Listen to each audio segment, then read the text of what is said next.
في تقرير مثير للجدل يفتقر إلى المهنية والمصداقية، وجهت القناة الجزائرية الثانية الرسمية اتهامات مباشرة إلى رئيس الجامعة الملكية المغربية لكرة القدم السيد فوزي لقجع باستخدام برنامج بيجاسوس للتجسس على مسؤولي الاتحاد الإفريقي لكرة القدم الكاف. التقرير الذي أذيع باللغة الفرنسية استهدف شخصية لقجع المعروف بإنجازاته البارزة في مجال الرياضة تحت توجيهات سامية من الملك محمد السادس.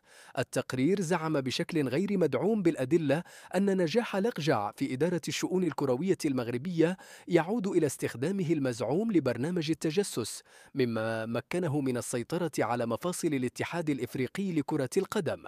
هذا الاتهام الذي يفتقر لأي إثبات منطقي يأتي في سياق سلسلة من التصريحات التي تظهر عجز الإعلام الجزائري عن مجاراة النجاحات المغربية المتوالية.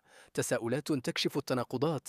التقرير أشار إلى نادي نهضة بركان محاولا تصويره كناد مميز يتلقى دعما خاصا، ورغم ذلك لم يحقق لقب دوري أبطال إفريقيا، ولم يحرز بطولة الدوري المغربي منذ أن ترأس لقجع الجامعة الملكية لكرة القدم.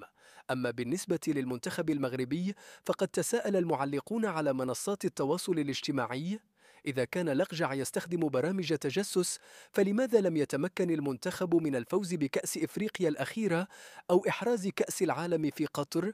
ردود أفعال المعلقين المغاربة والمراقبون اعتبروا هذه الاتهامات دليلا واضحا على الأزمة التي يعيشها الإعلام الجزائري، الذي يلجأ إلى الشائعات والادعاءات البعيدة عن الواقع للتشويش على النجاحات المغربية.